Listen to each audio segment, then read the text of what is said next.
It's Monday, brothers, and that means one thing. It's time to talk some rumours, and today it's all about some spicy box sets, and I think this is big. This is going to be leading into 11th edition and potentially that next big narrative campaign. So let's jump in, and of course, let's get waffling. As always, brothers, please remember that rumours are rumours. Take them for what they are. Rumours, they're all lies. Nothing's factual. The only time we'll get it factual is when GW posts about it on their social media feeds or reveal it at Reveal Show. Remember, rumours are rumours. They are not facts. And on that note, let's jump in and talk about the first spicy box rumour, and this is about the Eye of Terror. I'm hearing the actual boxes are going to be called the Eye of Terror. Now, before we fully jump into that, let's just cast our mind back to the Chaos rumours that we waffled about, because this, I think, is all going to be connected. So for those people who don't know what's going on with Chaos, apparently they are going to be getting a bunch of new kits. There's going to be new Mutilators. There's going to be a new Defiler kit, and that's supposed to have like multiple head options. We can do it as like as Emperor's Children, Thousand Sons, you know, Black Legion, you know, all the different Chaos warbands, really. I suppose Nurgle, I suppose, is going to be in there, etc., etc. On top of that, of course, the Iron Warriors are supposed to be getting an upgrade kit, just like what the Night Lords got. There's supposed to be like a new Iron Warrior Combat Patrol coming out. A lot of big boxes, basically, for Chaos. That's going to be potentially happening next year. Now, with this Eye of Terror rumor on top of this, I think the way it's going to work is that this potentially is going to be another campaign towards the end of this edition. That's what I'm theorizing at this moment in time. But Valrak, what about the 500 Worlds? I think the 500 Worlds in itself is another campaign as well. I think we're going to have multiple campaigns going into the end of 10th edition. Now, what I mean by multiple campaigns is that when you look at the 500 Worlds, yes, Titus is getting all his stuff. I think Prince Yril is going to be a part of the 500 World campaign, and I also think Huron is going to be a part of the 500 World campaign. But the rumours around these so-called Eye of Terror boxes, I'm hearing that the Admech are supposed to be getting a box, Knights are supposed to be getting a box,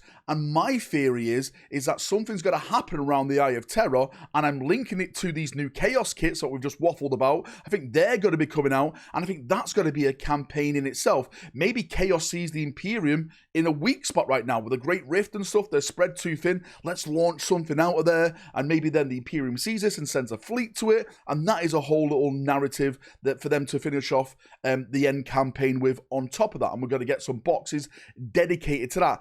I am hearing that these boxes for the Eye of Terror, they're going to be like smaller-esque vehicle type boxes. Like, don't expect like big infantry troops. They're going to be like maybe 2-3 vehicles per Eye of Terror box. Again, that's what I'm hearing through the whispers. It sounds insane, it sounds weird, but that's what I'm hearing. I definitely think there's some linkage to that, linkage to the new Chaos rumors, and also some of the stuff on Grotmas, like with the prophecy of like the Iron Warriors returning and exploding out of the Eye of Terror. I think it's all connected somehow, and it's all just going to end up feeding each other going forward. And the other box set rumor I heard is potentially all around what's going to be happening in 11th edition between the Marines versus Orcs. Again, for those people who are not aware that's what's going on, I literally talked about it the other day on a 11th edition video, that apparently the big narrative for 11th edition is going to be Marines versus Orcs. I know people say, well, what about the narrative with the Tyranids in this edition? I know, right? Nothing happened.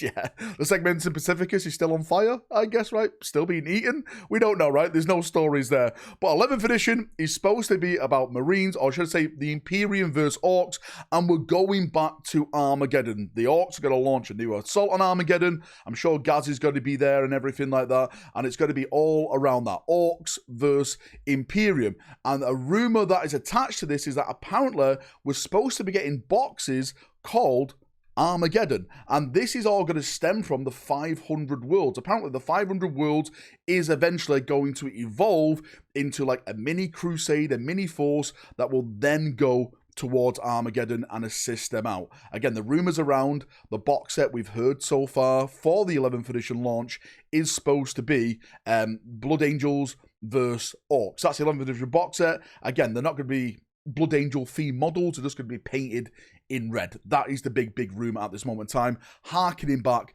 to 2nd edition when it was Blood Angels versus Orcs, etc, etc, etc. Now, these Armageddon boxes, from what I'm hearing, they're going to be very based on an old game. I say an old game, a game that came out, was it Boarding Patrol? Remember that game back in the day? Boarding Actions, Boarding Patrol. Remember we got those like little Combat Patrol versions of like the Boarding Actions, the Boarding Patrol boxes, which I thought were absolutely fantastic back in the day.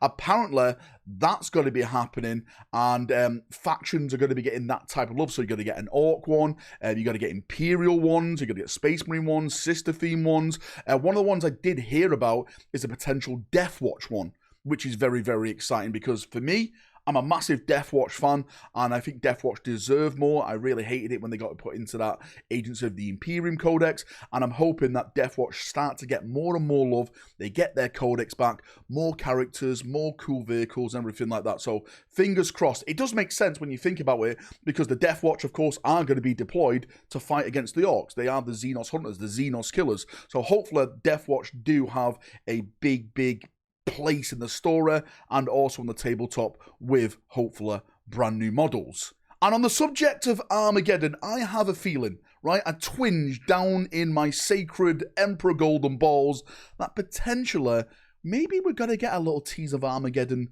today, because Grotmas calendar the other day posted some rules for Warhammer 40,000, but right at the bottom they posted this. It says, next up on the Grotmas calendar, we're turning our listening devices towards a war-torn little planet situated in the far future. Now, why would they say little planet? I think that's kind of like a bit of tongue-in-cheek. I potentially think that this could be Armageddon, and we start getting the Armageddon hype today. Yeah, I'm recording this on Monday. The Grotmas is not out yet, but if it does come out and it is Armageddon, then if you're watching this, you may get another video today from going into this a little bit more with theory, foil, everything like that. It just, I don't know. There's something happening now. The waves are starting to break and the hype meter is engaged. The foil meter is engaged. Anyway, we're on the last run now to Christmas. Literally a couple of days away. We're going to get the big Christmas reveal happening on the 25th. Let me just go back to full screen over here. I personally think it's going to be Prince Yril. It's going to be the Eldar Corsair stuff that we've waffled about. But hopefully, we'll see. We'll see more and more stuff now that's being built up, and I'm sure we're going to get more preview shows, more stuff being shown off towards the end of this month, and of course, going into next year. But that's me done. Thank you for coming. Thank you for joining me on another Rumour Monday, another waffle, as we always do. If I don't see you, like I've always been saying all week, have a great Christmas. Have a great New Year, right? I hope you get all the presents if you want. A bit of controversy, actually, on the channel. I mentioned that American gravy was sub-tier gravy, and the Americans have rebelled. Listen, I don't care, right? The Americans are the Chaos Space Marines. They're the traitors. Their opinion means nothing. British gravy is by far the best gravy, right? Bisto, bisto, bisto. See you in a bit. Have a great day, and bye-bye.